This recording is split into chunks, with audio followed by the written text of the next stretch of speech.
चलिए, नाउन खत्म हो चुका है और आज तो पार्ट्स ऑफ स्पीच का जो दूसरा चैप्टर होता है वो है प्रोनाउन। प्रोनाउन यानी सर्वनाम। आज शुरू करने जा रहे हैं सर्वनाम। तो सबसे पहले एक डिफिनेशन देख लिया जाए कि प्रोनाउन कहते किसे हैं। The pronoun is a word, the pronoun is a word that. A pronoun is a word that is used.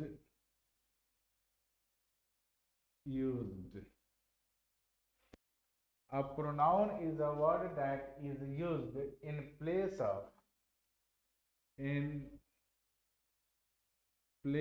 of noun. In place of noun. In place of noun.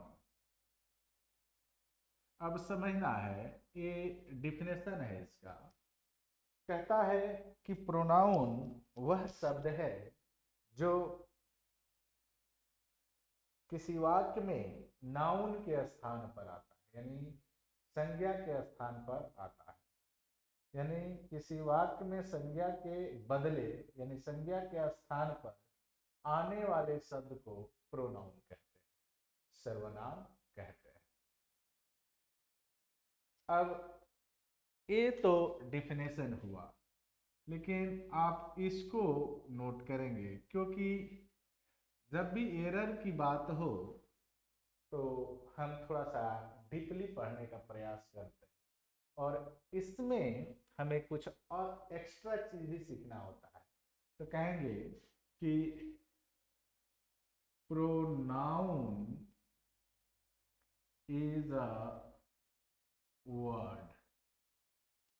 Pronoun is a word which is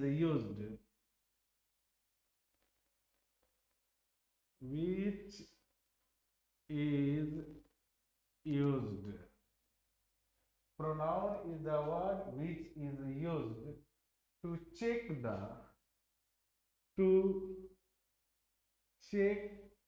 the repetition repetition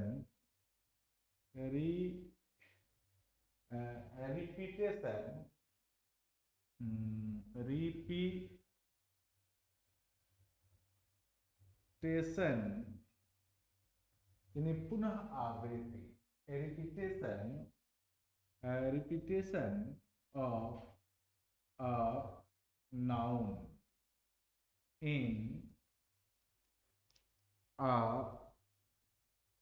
sentence। यानी कह क्या रहा है, समझिए कि pronoun वह शब्द है जो चेक करता है किसके, पुनः आवृत्ति के। यानी किसी नाउन का अगर प्रयोग उसी वाक्य में दोबारा हो गया है तो उसको चेक करता है। जैसे कहें कि Radha is a beautiful girl. Radha is a beautiful girl. Radha is a beautiful girl. और मैं फिर कहूं राधा हैज टू ब्रदर्स। और मैं फिर कहूं कि राधाज ब्रदर्स आर डॉक्टर्स। तो ध्यान से देखिए कि राधा एक नाउन है, इस नाउन का रिपीटेशन पुनः यहां हुआ है, पुनः यहां हुआ है, जो नहीं होना चाहिए। यानी इस वाक्य को लिखने का सही तरीका ऐसा होना चाहिए। क्या होना चाहिए कि Radha is a beautiful girl. She has two brothers. ठीक है ना? Her brothers are doctors. तो ये जो चीज है ध्यान से देखिए कि यहाँ एक सी लगा और यहाँ एक हर लगा, यह किसके बदले आया? तो यहाँ राधा के बदले सी आया और फिर राधाज के बदले हर आया। तो ये जो शब्द हैं सी और हर, यही प्रोनाउन है और यही प्रोनाउन होते भी हैं। क्लियर हुआ? तो आप अच्छी ढंग से समझ गए कि प्रोनाउन कहते किसे। तो प्रोनाउन दोनों तरीका से याद रखिए कि प्रोनाउन हम किसे कहते हैं? जो किसी वाक्य में नाउन के स्थान पर आता है, नाउन के बदले आता है, नाउन के लिए आता है। या ऐसे कह सकते हैं कि किसी वाक्य में किसी नाउन का रिपीटेशन को चेक करने के लिए जिस शब्द का प्रयोग करते हैं वही शब्द आपका क्या है बाबू? प्रोनाउन। क्लियर? आगे बढ़ते हैं।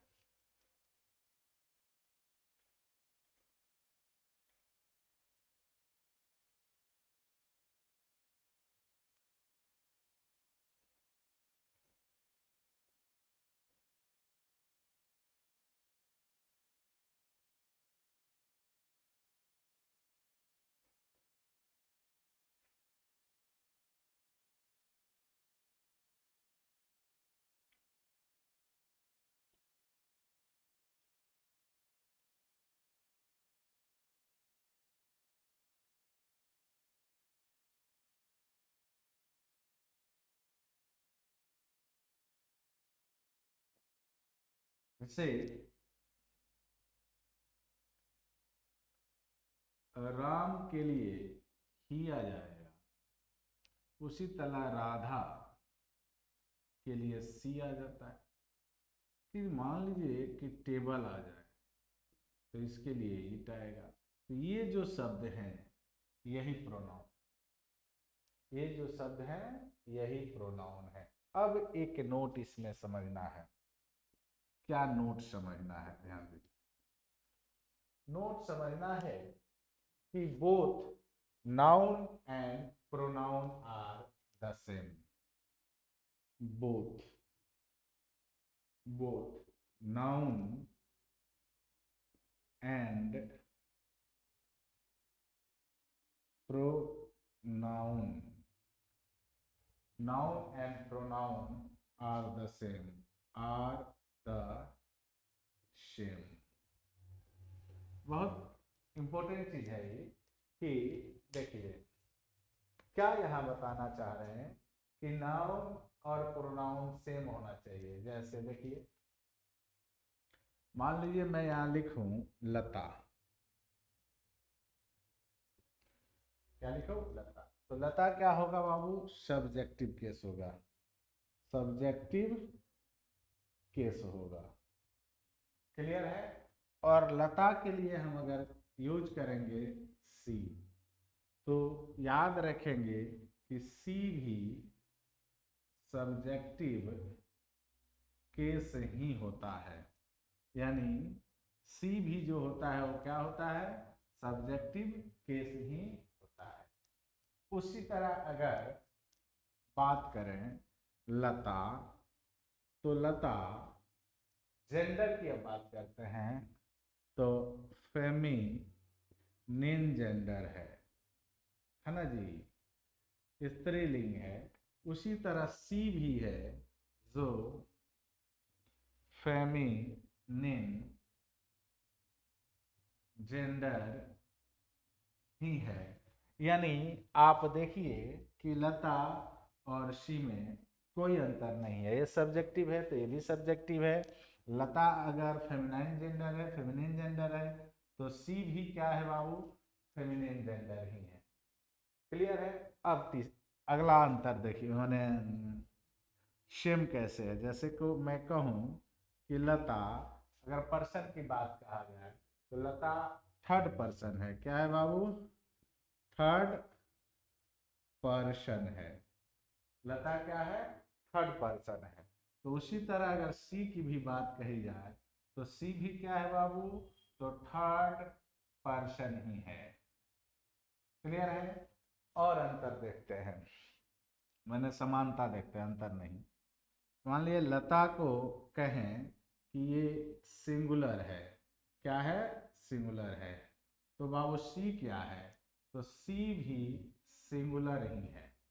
यानी लता के साथ अगर सिंगुलर वर्ब लगता है तो सी के साथ भी सिंगुलर वर्ब ही लगेगा। तो यानी बोथ नाउन और प्रोनाउन दोनों सेम होते हैं हर, यानी हर एक चीज में। जैसे सब्जेक्टिव केस है तो सब्जेक्टिव हुआ। क्लियर बात समझ में आ गई होगी। अगर यहाँ तक क्लियर आ गई है तो आप एक बार चैनल को सब्सक्राइब कीजिए और उसमें थंब लगाइए। चलिए आगे बढ़ते हैं फिर, और आगे देखते हैं इसको। क्लियर कट हो गया? प्रोनाउन किसे कहते हैं समझ में आ गया।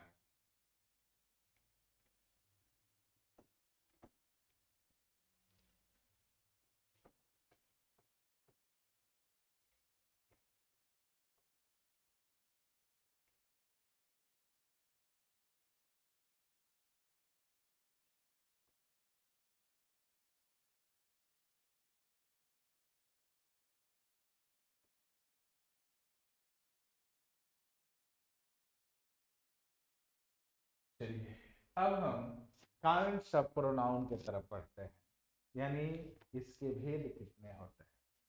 हेडिंग बनाएंगे काइंड्स ऑफ प्रोनाउन। प्रोनाउन के भेद। प्रोनाउन के भेद।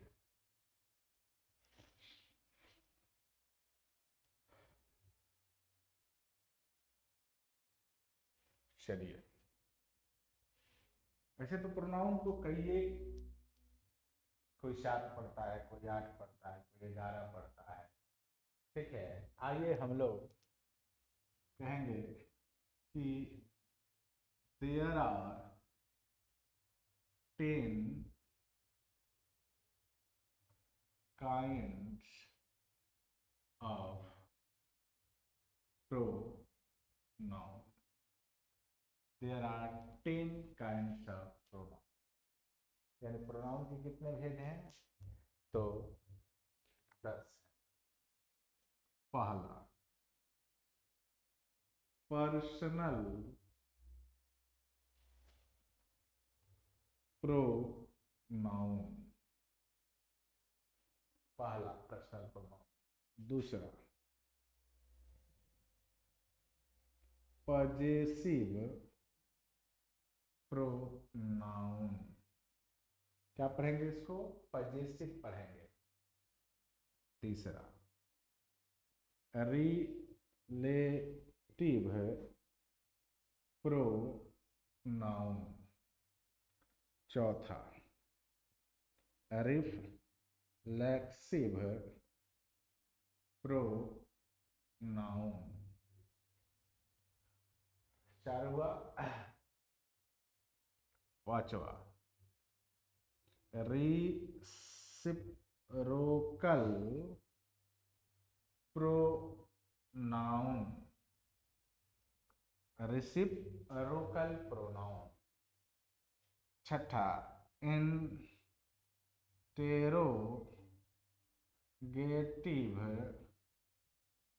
Pronoun. Interrogative pronoun.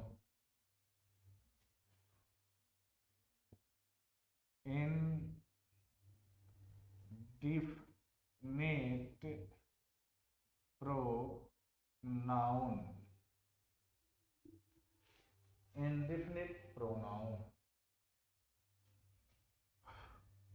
demonstrative pronoun,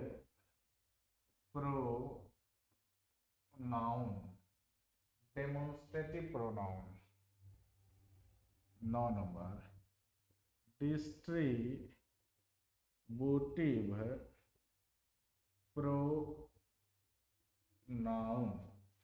और अंतिम होगा एम्फेटिक प्रोनाउन।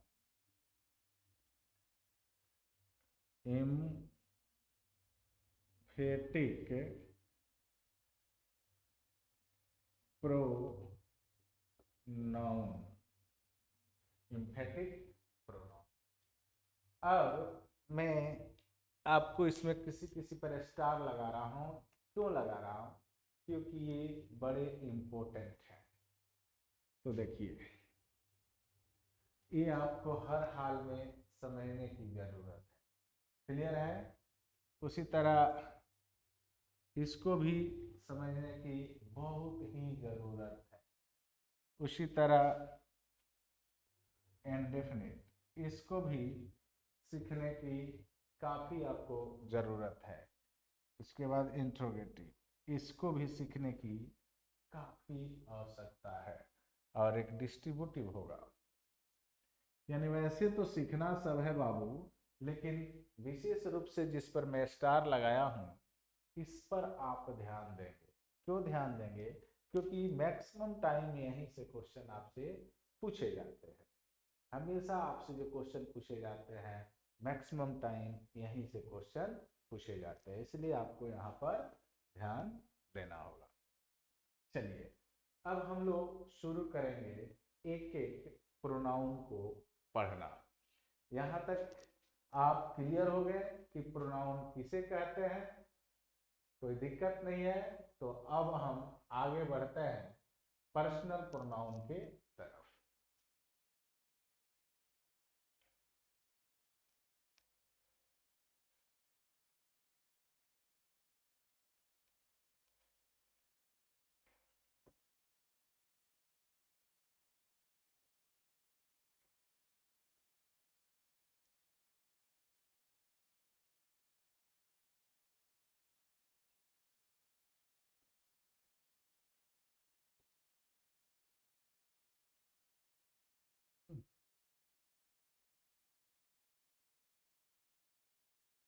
पर्सनल प्रोनाउन पहला, personal pronoun.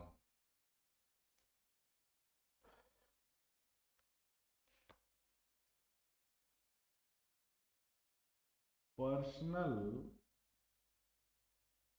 Pronoun stands for, personal pronoun personal pronoun stands for three persons, three person। Hindi में लिखने वाले लिख लेंगे। व्यक्तियों, खास व्यक्तियों और वस्तुओं के नामों के बदले, खास व्यक्तियों या वस्तुओं के नामों के बदले आने वाले शब्द को पर्सनल प्रोनाउन कहते हैं। व्यक्तिवाचक माने पर्सनल प्रोनाउन कहते हैं। ठीक है, तो पर्सनल प्रोनाउन किनके किनके लिए आता है? तो पहले ध्यान दीजिए।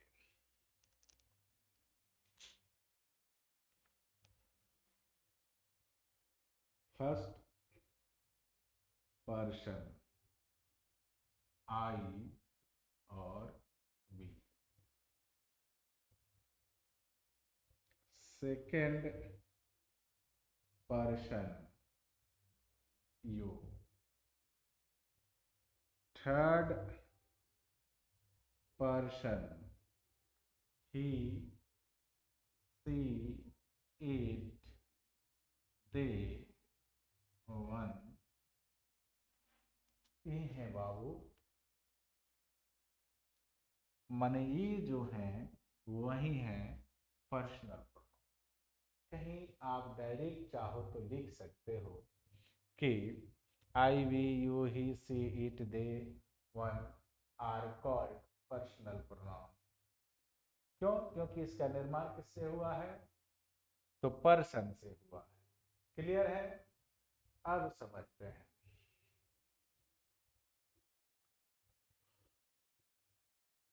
अब पर्सनल प्रोनाउन तो हम पढ़े, तो क्या यहाँ से हमारा काम हो जाएगा?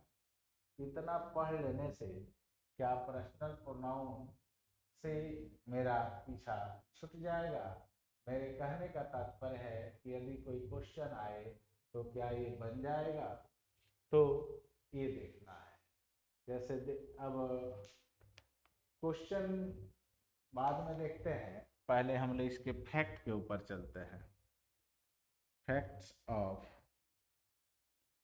Personal pronouns. पर्सनल प्रोनाउन के फैक्ट्स क्या होते हैं? तो ये बड़ी जरूरी है और इसको समझना भी काफी जरूरी है। तो मैं पहला फैक्ट लिखने जा रहा हूं। कह रहे हैं कि if pronouns of different person, if pronouns of different person,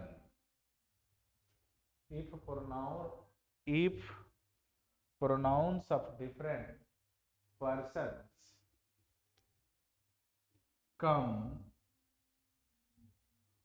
together, come together in the same sentence, in the same sentence are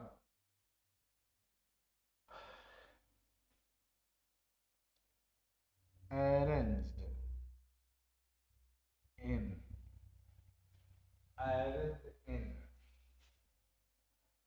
2, 3 plus 1 and gets plural verb।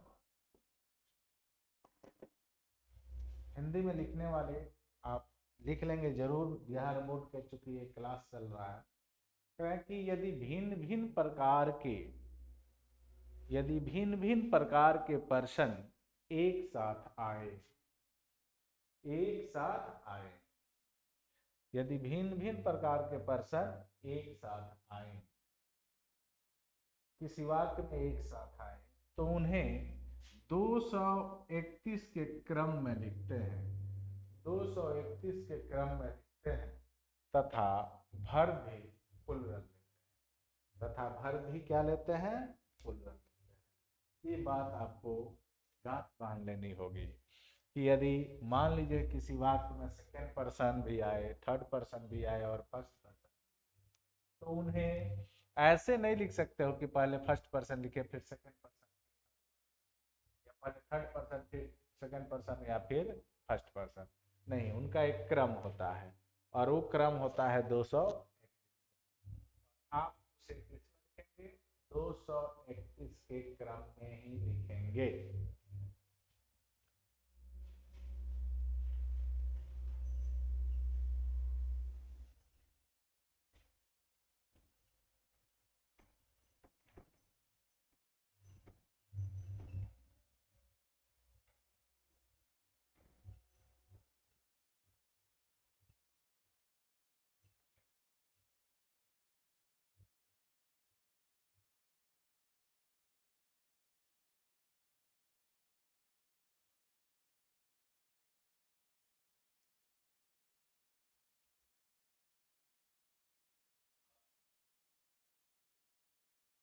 Ram and you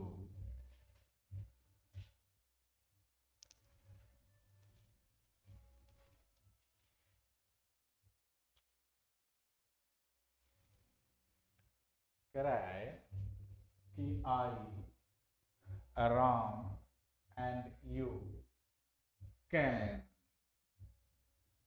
solve this question. ये बात आपके सामने आपके रख दिया जाए और आपसे पूछा जाए कि ये बात सही है या गलत। तो बाबू अगर गौर करो तो ये 1 हुआ, एक 3 हुआ और ये 2। ये तो 132 का क्रम हो गया, जो 132 कभी नहीं होता, इसलिए ये बात हो गया गलत। तो सही बात क्या होगा बाबू? सही बात को लिखने के लिए हमें 231 यानी 231 का क्रम अपनाना है, यानी 2 मतलब यू, तो आपको लिखना होगा यू। 3 है यानी राम, थर्ड पर्सन है, एंड आई, ठीक है, कैन सॉल्व दिस क्वेश्चन। ये हुआ आपका क्लियर है। अब देखते हैं, चलिए दूसरा रूल नंबर 2 कहता है, यानी फैक्ट नंबर 2 कहता है कि if pronouns of different persons, if pronouns of different persons, if pronouns of different persons, if pronouns of different person comes together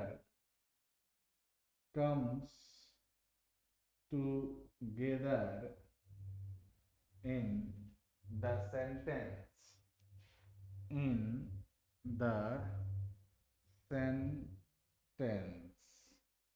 and all are plural,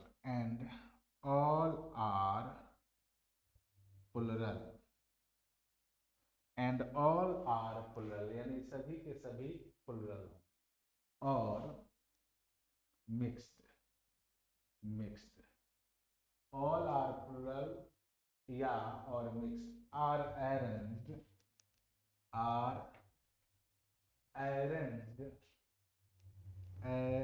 arranged 1 2 plus 3 and gets plural verb। समझना है, एक बार हिंदी में लिख लीजिए। यदि भिन्न भिन्न प्रकार के प्रोनाउंस किसी वाक्य में एक साथ आए और वे प्रोनाउन सभी के सभी प्लुरल हो या मिक्स्ड हो, यानी प्लुरल भी हो और सिंगुलर भी हो, यानी मिक्स्ड हो, तो उन्हें हम हमेशा 123 के क्रम में लिखते हैं। और यहाँ हमेशा जो वर्ब आता है वो प्लुरल आता है। जैसे कहेंगे we, you and they, we, you and they are